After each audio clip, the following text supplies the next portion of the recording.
The first sound was a sickening percussive crack, not the familiar thwack of a well-hit golf ball on the nearby course, but something more brutal, more splintering, followed by a high-pitched, almost inhuman shriek that ripped through the otherwise tranquil, late afternoon air of Oak Haven Estates. Detective Ben Carter, pulling into his driveway after a grueling day, dissecting the intricate fraud patterns of a sophisticated retail crime ring, felt an instant visceral jolt of alarm. His hand instinctively went to the reassuring hardness of his holstered service weapon under his jacket, his years of police training overriding the weariness of his commute. Rounding the edge of his garage, he stopped dead, the blood in his veins turning to ice water. The scene before him was one of surreal, targeted violence. His wife, Sarah, 7 months pregnant with their eagerly anticipated first child, was pressed back against their front door, her face a mask of abject terror and disbelief, tears streaming silently down her pale cheeks. At her feet, scattered across the pristine concrete of their porch and driveway, like the aftermath of a miniature localized bombing, was a scene of utter devastation. Cartons of carefully selected organic eggs, vital for her pregnancy diet, were smashed, their golden yolks oozing into a sticky, obscene pool. Berries, plump and vibrant an hour ago, were crushed into a crimson, pulpy mess. A rustic loaf of artisan sourdough, her latest craving, was torn and mangled as if by a wild animal. And there, amidst the carnage, lay a shattered amber glass bottle, its precious contents. Sarah's doctor-prescribed prenatal vitamins, each one a tiny promise of health for their unborn daughter, scattered like lost, iridescent pearls amidst the wreckage.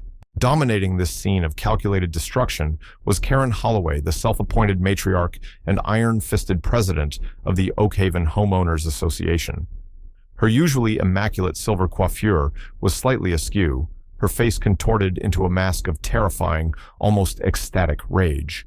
In her hands, she wielded a gleaming 9-iron golf club, bringing it down with vicious, grunting force again and again onto the remaining bags of groceries Sarah had just begun to unload from her car. With each sickening thud, Holloway shrieked, her voice cracking with a venom that was almost tangible. Filth disease. Bringing your disgusting parasitic sickness, your blatant offensive breeding, into this respectable neighborhood. Maternity is a plague, an abomination that must be eradicated. Ben moved, then a primal roar of protective fury building in his chest, his training and his love for Sarah, warring with the urge to physically intervene. His police instincts, however, slammed back into control with the force of a body blow. Police Holloway dropped the weapon on the ground.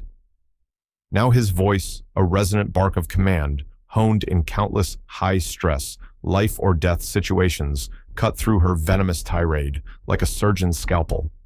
Karen Holloway froze mid-swing, the golf club still raised menacingly, her wild, hate-filled eyes swiveling to fix on Ben. The sheer, unadulterated malice in that gaze, the depth of her loathing, was chilling, almost otherworldly. The central question, stark and brutal, seared itself into Ben Carter's mind. What kind of profound, twisted derangement, what abyss of festering bitterness could possibly drive a human being to such a bizarre, targeted and viciously personal assault on a pregnant woman's essential life-sustaining supplies?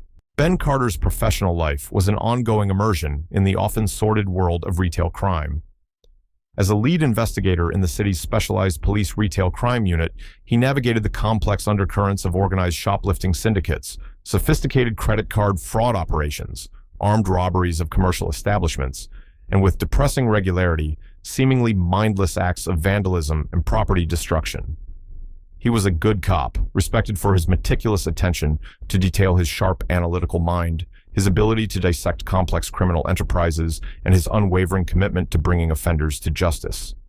He understood the nuances of property crime statutes, the intricacies of evidence collection, and the psychology of those who chose to steal, defraud, or destroy. But his true north, his sanctuary from the daily grind of human malfeasance, was his home, the warm, loving haven he shared with Sarah. They were on the cusp of the greatest adventure of their lives, the eagerly anticipated arrival of their first child, a daughter they had already named Lily Rose. Sarah, a talented architect with a gentle spirit, a quick wit, and a smile that could illuminate the darkest room, was embracing her pregnancy with a quiet, radiant joy, despite the inevitable aches, pains, and hormonal roller coasters. Her prenatal care was a testament to her dedication to their unborn child. Her diet, carefully planned in consultation with her obstetrician, was rich in organic whole foods, fresh fruits and vegetables, lean proteins, all designed to provide optimal nourishment for both herself and their growing baby. The specialized prenatal vitamins, the iron supplements, the omega-3 capsules.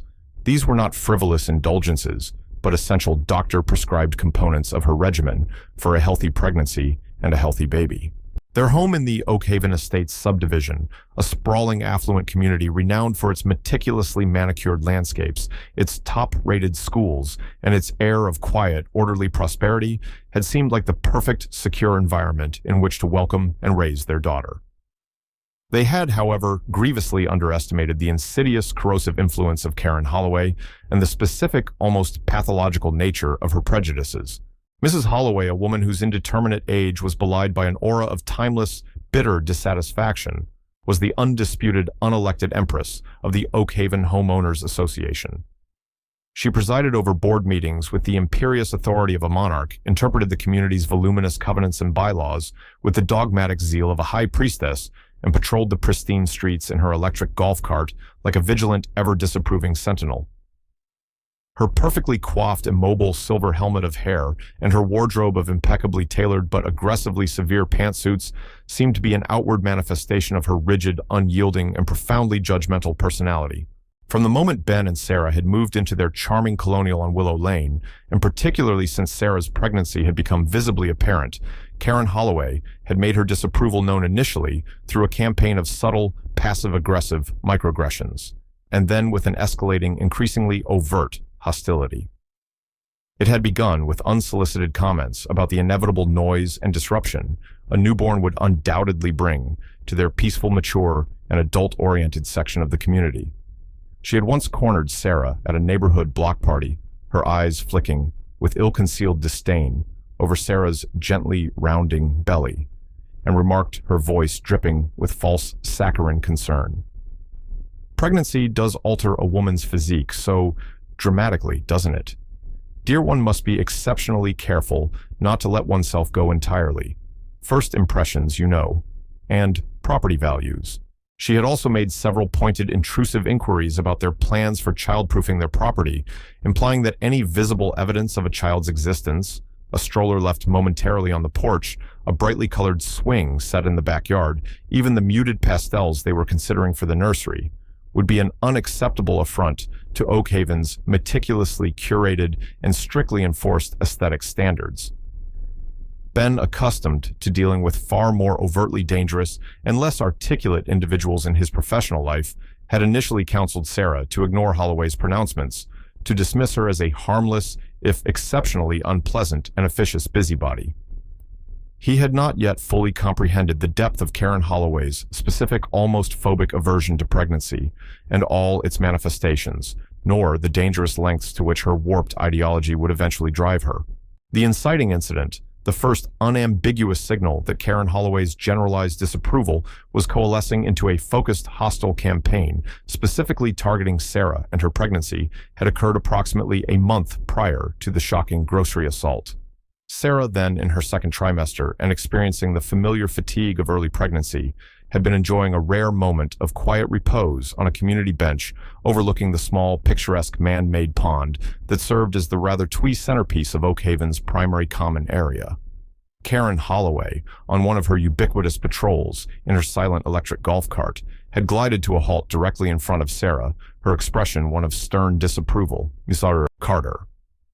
She had stated her voice devoid of any customary neighborly warmth, her tone that of a drill sergeant addressing a slovenly recruit.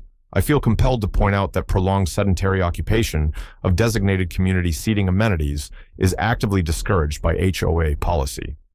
These benches, Mrs. Carter, are intended for brief, contemplative respites to enhance the overall visual appeal and tranquil enjoyment of the common areas for all residents, not for extended periods of personal lounging or repose. Sarah, startled by the abruptness and the aggressive tenor of the admonishment, had politely, if somewhat flusteredly, explained that being pregnant, she often found it necessary to rest more frequently, particularly when out for a walk. Holloway's eyes, cold and gray as polished river stones, had flickered dismissively over Sarah's visibly pregnant form. "Pregnancy, Mrs."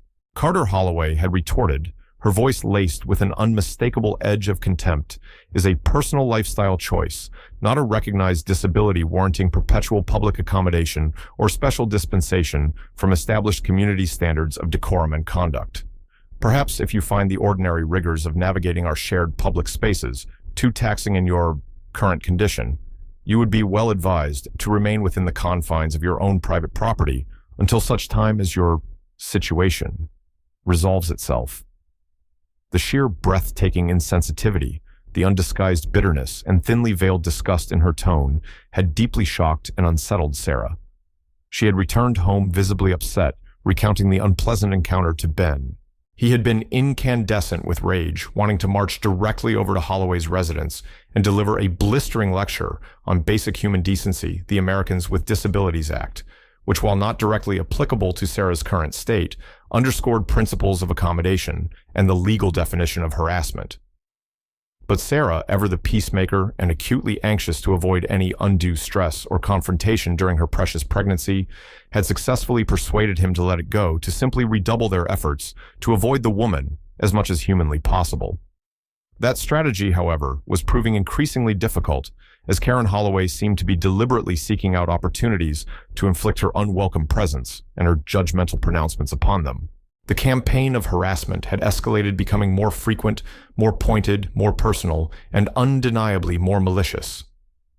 The first truly shocking incident, an act of deliberate public bullying, clearly designed to humiliate Sarah, had taken place at the annual Oak Haven Estates 4th of July neighborhood potluck picnic, a traditionally joyous community event. Sarah, feeling relatively well that day, had spent hours preparing a large, vibrant, and exceptionally healthy salad, brimming with organic greens, locally sourced summer vegetables, toasted nuts, and a light homemade vinaigrette. A dish she was justifiably proud of, and one that adhered perfectly to her pregnancy nutrition plan. As residents lined up at the long buffet tables laden with a diverse array of contributions, Karen Holloway, in her self-appointed role as chief food inspector and social arbiter, had made a great show of scrutinizing each offering. When she reached Sarah's beautiful salad, she had paused dramatically, her nose wrinkling in an expression of theatrical distaste. Loudly enough for several nearby clusters of neighbors to overhear, she had remarked with a voice dripping in sarcasm, "Oh, look, more roughage. So terribly wholesome. One does begin to wonder if some people in this community possess any culinary imagination beyond the merely fecund. And all that raw, uncooked vegetation, one hopes it's been scrupulously washed. We wouldn't want any unfortunate bacterial complications, would we, especially for those in a delicate condition?" She had then pointedly bypassed Sarah's salad, ostentatiously selecting a single plain breadstick and a dollop of suspiciously bland-looking potato salad, before moving on, leaving a trail of stunned, uncomfortable silence and Sarah's burning cheeks in her wake. Several neighbors had exchanged awkward, embarrassed glances. A few had even offered Sarah quiet, sympathetic murmurs afterwards, but no one, not a single resident, had dared to publicly challenge Karen Holloway's boorish behavior. Her reign of petty intimidation was too firmly established, her capacity for vindictive retaliation too well known. Sarah had tried to brush off the incident to maintain her composure, but the deliberate public nature of the humiliation, the clear demeaning reference to her pregnancy and her careful food choices had left her feeling exposed, vulnerable, and increasingly targeted. The second incident was a more direct formal act of coercion, a clear attempt to deprive Sarah of peace and to intentionally inflict stress upon her during a critical stage of her pregnancy. Ben and Sarah had, with considerable excitement and meticulous planning, begun to prepare the small spare bedroom overlooking their backyard as a nursery for Lily Rose. They had chosen a soft, cheerful buttery yellow for the walls, a color that seemed to capture the very essence of sunshine and happiness. They had also, after obtaining all necessary written approvals from the Oak Haven HOA's Architectural Review Committee, a subcommittee that Karen Holloway, tellingly had been unable to completely dominate, engaged a reputable local contractor to install a slightly wider, more gently sloped flagstone walkway from their driveway to their front porch. This modification was designed not only for Sarah's current ease of access as her pregnancy advanced and her balance became more precarious, but also with an eye towards future stroller navigation and the general safety of a home with a young child. The work had been completed to an exemplary standard, enhancing both the functionality and the curb appeal of their property. Less than a week after its completion, however, Ben and Sarah received a thick, official-looking envelope via certified mail. It was an HOA violation notice signed with a flourish by Karen Holloway, president.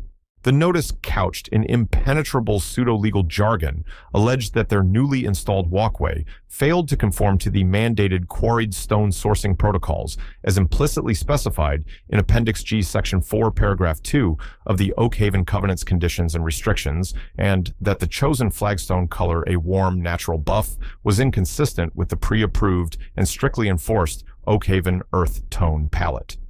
The notice baldly demanded that they demolish the new walkway in its entirety and replace it at their own considerable expense, with a structure composed of approved materials and hues within an impossibly short 14-day time frame, or face escalating daily fines, the imposition of a property lien, and further punitive measures as deemed necessary and appropriate by the board of directors. The absurdity of the claim was breathtaking. Their contractor had, with Ben's oversight, meticulously followed all existing HOA guidelines, sourced materials from HOA-approved suppliers, and most importantly, had received prior unequivocal written approval for the project from the Architectural Review Committee, a copy of which Ben had prudently retained. This violation notice was a transparent, malicious fabrication, a blatant attempt to harass them, to cause them significant financial burden and profound emotional distress during an already vulnerable and stressful period of their lives. Ben, his patience now worn to a razor's edge, had immediately engaged the services of a prominent local attorney, specializing in HOA disputes and civil litigation. A sharply worded, meticulously documented legal letter, threatening not only a vigorous defense against the bogus violation, but also a substantial countersuit for bad faith harassment, intentional infliction of emotional distress, and slander of title, had been dispatched forthwith to Karen Holloway, personally, and to each individual member of the Oak Haven HOA board. The bogus violation notice was quietly, unceremoniously rescinded by the board minus Holloway, who had apparently recused herself from that particular vote after a stormy closed-door session less than a week later, without any accompanying apology, explanation, or admission of error. But the intended message from Karen Holloway had been delivered loud and clear. She was on a deeply personal vendetta, and Sarah's pregnancy, her very state of impending motherhood, seemed to be the undeniable toxic focal point of her escalating ire and her increasingly unhinged actions. Now witnessing the horrifying physical manifestation of that festering hatred in the scene of carnage on his own porch, the ruined groceries, the shattered vials of life-sustaining prenatal vitamins, the terror still etched on his beloved wife's face, and Karen Holloway standing there, golf club still clutched in her white-knuckled grip, her face alight with a terrifying, almost orgasmic righteous fury, Ben Carter's professional training and his primal protective instincts fused into a single, laser-focused imperative. He moved Sarah gently but firmly behind him, his body an instinctive shield, his voice resonating with an icy, unequivocal authority that brooked no argument, no equivocation. "Holloway," he repeated, his tone dangerously quiet. "I said, drop the club. Put it on the ground." Slowly, now, for a long, tense moment, Karen Holloway seemed poised to argue, to defy, perhaps even to continue her destructive rampage. But something in Ben's eyes, the cold, hard certainty of a man who dealt with dangerous, violent criminals, as a matter of course, a man who had clearly reached his absolute limit, finally seemed to penetrate her rage-fueled haze. The 9-iron, a high-end Callaway Big Bertha, clattered heavily onto the concrete driveway. You have no right to interfere," she spat her chest, heaving her voice still trembling with a potent mixture of fury and adrenaline. "She's a blight, a contamination. This grotesque breeding. It's a disease, a disgusting sickness that is infecting our clean, respectable community. It must be purged." Ben ignored her incoherent, venomous ravings. His first and foremost priority was Sarah. He quickly, gently guided her inside their home, his arm wrapped protectively around her shaking shoulders, settling her onto the living room sofa, his mind already rapidly instinctively cataloging the scene outside. The extent of the damage, the nature of the weapon, Holloway's damning utterances, the potential witnesses. He immediately dialed 911, his voice calm and precise, as he reported an active assault and malicious destruction of property in progress, requesting immediate police dispatch and emergency medical assistance for his pregnant wife, who was clearly in a state of profound shock and emotional distress. He then, without a second thought, retrieved his department-issued evidence collection kit from the locked compartment in his personal vehicle, a force of habit he'd developed over years of being on call, always prepared. With the meticulous precision of a seasoned crime scene investigator, he began to systematically document the scene on his porch and driveway, taking comprehensive photographs of the destroyed groceries, the scattered prenatal vitamins, the discarded golf club, the scuff marks, and impact points on the concrete.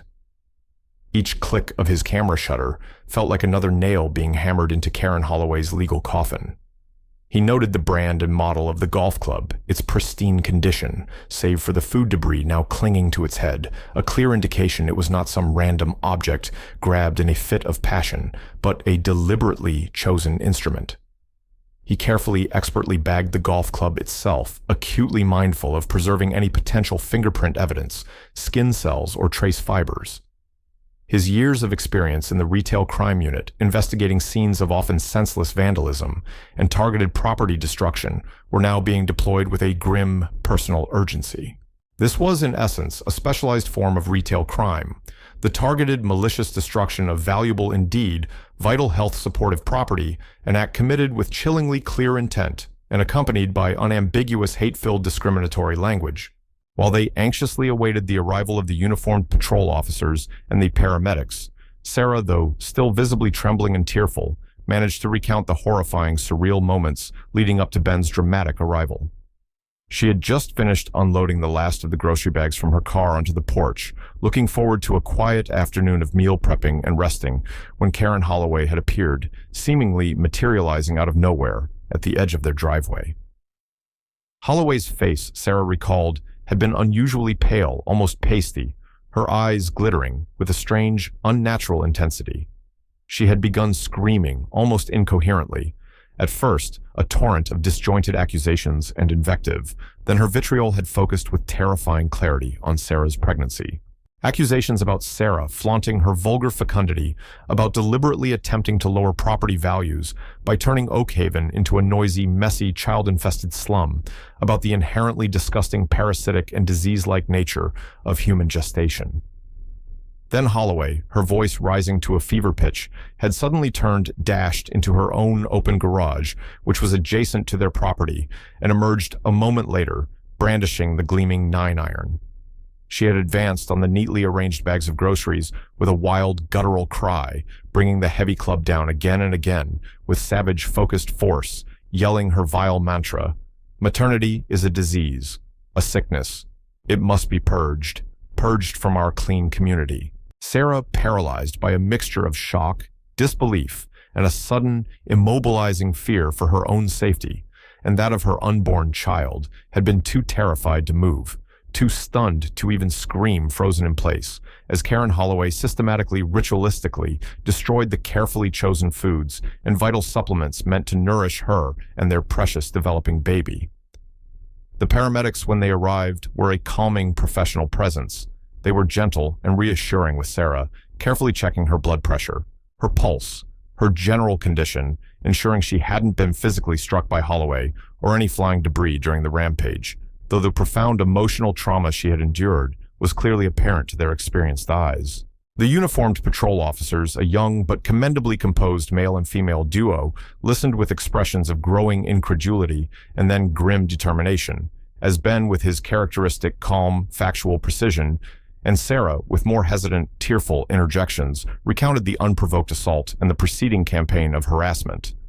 They took detailed preliminary statements, their body language conveying a clear understanding of the gravity of the situation. Karen Holloway, who had retreated to her own property, but remained visible, pacing agitatedly on her front lawn watching the proceedings with a defiant, baleful glare, was approached by the officers and advised of her Miranda rights. She contemptuously refused to make any statement without the presence of her attorney. The critical midpoint twist, the irrefutable game-changing piece of evidence that would elevate this from a shocking, albeit well-witnessed neighborhood assault to an absolutely airtight, prosecutable criminal case, came later that same evening after a profoundly traumatizing day. Sarah had been thoroughly examined by her obstetrician, Dr. Ramirez, who, while relieved to confirm that both mother and baby were physically unharmed by the ordeal, expressed grave professional concern about the severe and acute stress Sarah had been subjected to and its potential adverse impacts on the remainder of her pregnancy.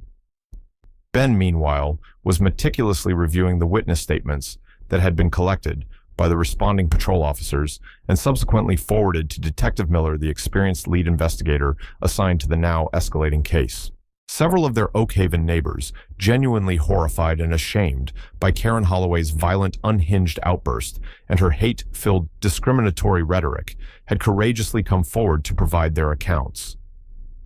One of these witnesses was Mr. Alistair Henderson, a quiet, distinguished, retired aerospace engineer who lived directly across the street from the Carters.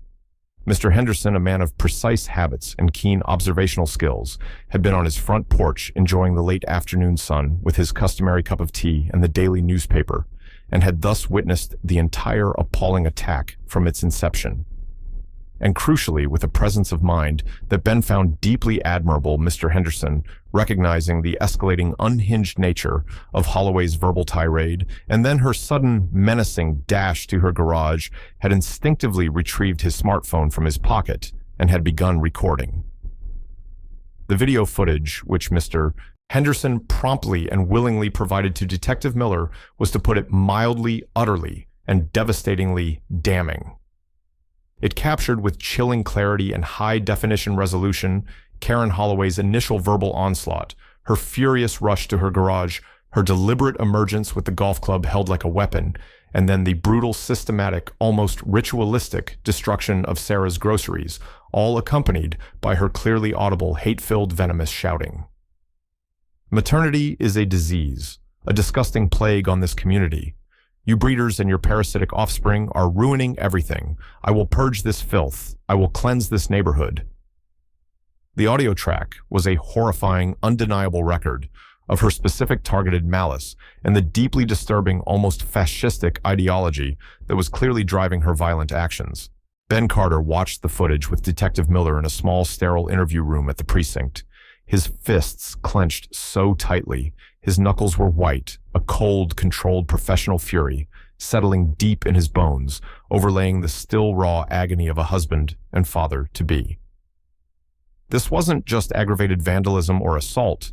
This was, in its intent and its execution, a hate crime unambiguously targeting his wife because of her pregnant condition. He looked at Miller, whose own face was set in grim lines. This changes the entire calculus. Detective Ben stated, his voice quiet but firm. This isn't just about property destruction or harassment anymore. This is incontrovertible evidence of a bias-motivated crime, a hate crime under state statute. I want the district attorney's office to review this footage immediately with a view to adding hate crime enhancements to all applicable charges. And I want Mrs. Holloway to understand in no uncertain terms the full legal ramifications of her actions and her hateful words. The climax of the immediate ordeal, the moment of direct legal confrontation, occurred with swift precision the following morning. Armed with Mr. Henderson's damning video footage, multiple corroborating witness statements from other Oak Haven residents, Ben Carter's meticulous crime scene documentation of the destroyed property, including a detailed inventory and pharmacist's valuation of the specialized prenatal medications and organic foods, and a freshly issued judge-signed arrest warrant, Detective Miller, accompanied by Ben, acting in his official capacity as a fellow law enforcement officer, specifically requested by the DA's office, to provide expert consultation on the property crime valuation, the chain of evidence, and the nuances of intent in this unusual case. And two uniformed patrol officers arrived at Karen Holloway's pristine, eerily silent, and conspicuously unadorned house. Karen Holloway answered the door herself, her composure from the previous day seemingly restored, replaced now by a brittle, defensive arrogance. Her attorney, a slick, expensive-looking man with a shark-like smile identified as Mr. Arthur Davies was already present, clearly having been alerted to the likelihood of imminent police action. "Good morning, Detective Miller." Officer Carter Davies began smoothly, his voice oozing a practiced, insincere concern. "My client, Mrs. Holloway, is of course prepared to cooperate fully with any legitimate inquiries. However, she strenuously denies any and all allegations of malicious intent or criminal wrongdoing. Yesterday's unfortunate incident was at most a regrettable neighborhood misunderstanding, perhaps exacerbated by temporary uncharacteristic stress on my client's part." Ben Carter cut him off, his voice devoid of any discernible emotion, flat, professional, and utterly uncompromising. "Mr. Davies," he addressed the attorney, though his gaze was fixed like a laser on Karen Holloway, "your client. Mrs. Karen Holloway was recorded on high-definition video yesterday afternoon, committing a violent, unprovoked, and sustained assault on my pregnant wife's personal property. Specifically, she targeted and systematically destroyed my wife's food supplies and her vital doctor-prescribed prenatal medications, all while screaming that maternity is a disease and that pregnant women are parasites who must be purged. There is no misunderstanding here, Mr. Davies. There is only irrefutable evidence of a calculated, hate-fueled criminal enterprise." He then turned his full attention to Karen Holloway, his official shield clearly visible on his belt. "Karen Lydia Holloway." He stated, his voice resonating with the quiet, implacable authority of the law, "You are under arrest for the following felony offenses: malicious destruction of property exceeding $1,000 in value, aggravated harassment in the first degree, and pending final review and formal charging by the District Attorney's Office, you are also being investigated for potential violations of this state's hate crime statutes due to your clearly articulated bias-motivated vilification of pregnant women as a protected class." Karen Holloway's face, under Ben's unwavering accusatory stare and the calm, methodical recitation of her alleged crimes, began to visibly contort. The brittle mask of arrogance shattered, revealing a maelstrom of fear denial and a fresh surge of familiar ugly rage. "This is a preposterous witch hunt," she shrieked, her voice, cracking, her carefully constructed composure disintegrating. "I am the victim here. My peace, my quiet, my substantial property values constantly under threat from people like her. People who have no respect for community standards, for decency, for aesthetics," she screeched, actually pointing a trembling accusatory finger in the general direction of Ben and Sarah's home. Her attorney, Mr. Davies, winced visibly and made a desperate, futile attempt to silence her, but the toxic venom was out, her hateful, self-incriminating words, a damning addendum to the already overwhelming video evidence. The uniformed officers moved forward smoothly, professionally, the quiet click of the handcuffs as they secured Karen Holloway's wrists, a stark, definitive punctuation mark to her unhinged tirade.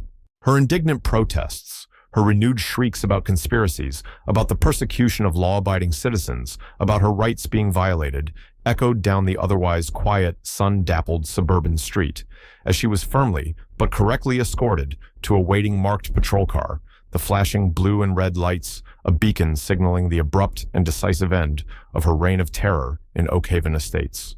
The ensuing legal battle was, as Ben had fully anticipated, intense and often fraught with ugly defensive maneuvering from Karen Holloway's high-priced legal team.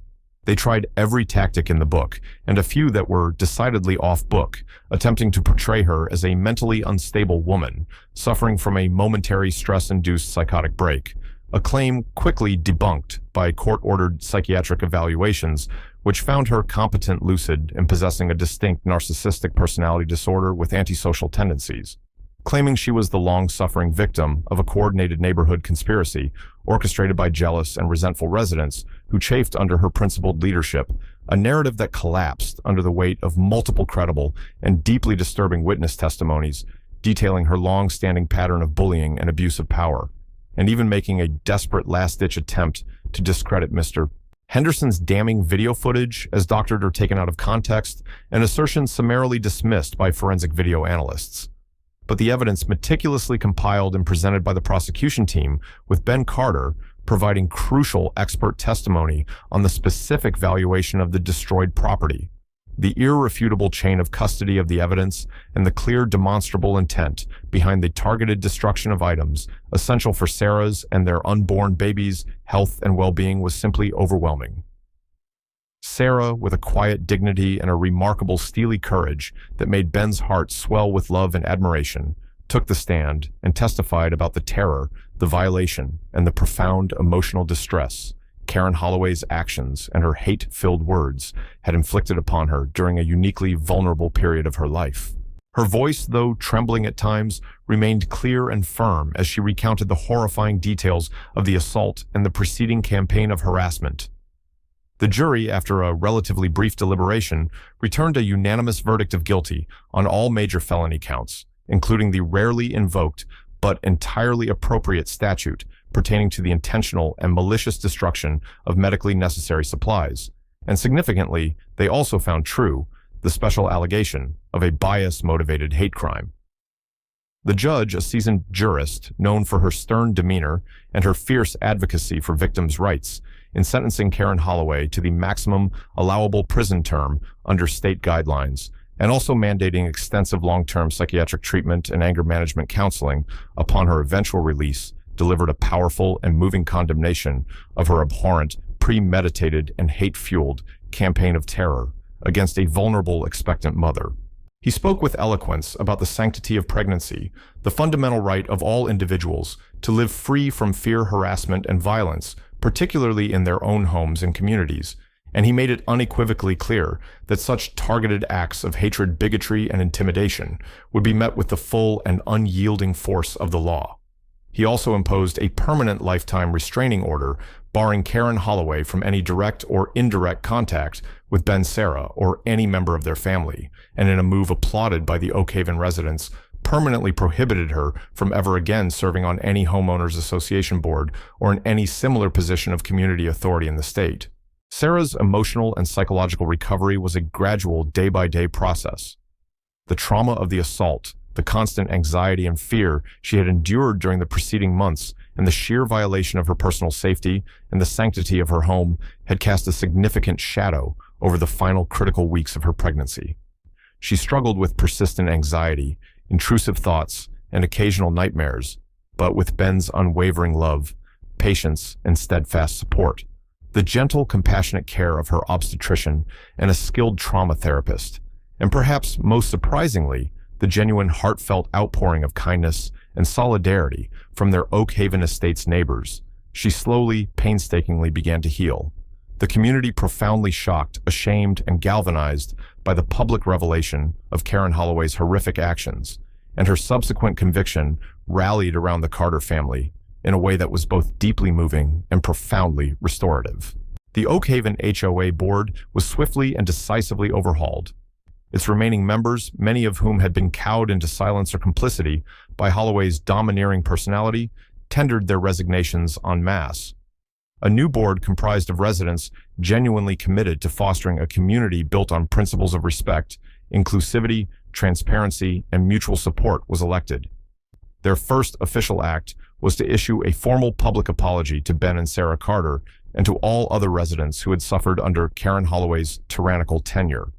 They immediately implemented new, stricter codes of conduct for all residents, and most particularly for board members, with an emphasis on conflict resolution mediation and zero tolerance for harassment, discrimination, or any abuse of authority.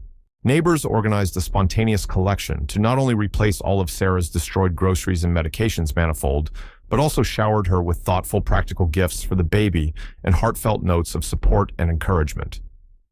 The street, which for a time had felt like a hostile alien territory, gradually transformed back into a place of quiet support, friendly waves, and genuine neighborly concern. A few months later, amidst the soft, hopeful colors of early spring, Lily Rose Carter was born a perfectly healthy, beautiful, and blissfully unaware little girl, whose first breaths were taken into a world made a little safer, a little kinder, a little more, just by the ordeal her parents had endured and overcome. Holding his tiny, precious daughter in his arms for the first time, her impossibly small fingers wrapped tightly around his, Ben Carter felt an overwhelming wave of love relief and a profound, bone-deep sense of peace that had been absent from his life for far too long. Karen Holloway's hateful, destructive rampage had, in a strange and ironic twist of fate, served as an unexpected catalyst for profound and positive change within Oakhaven Estates. The community had been forced to confront its own capacity for enabling toxic behavior through apathy or fear, and it had, in the end, emerged stronger, more compassionate, more vigilant, and more deeply united. The lingering echo in their lives was no longer the sound of Karen Holloway's hateful, venomous screams, nor the sickening crack of a golf club shattering their peace, but the soft, contented sighs of their newborn daughter, a sweet, gentle sound that promised a future filled with immeasurable love, boundless hope, and the quiet, resilient, enduring strength of a family and a community that had faced down darkness and chosen decisively to walk together into the light.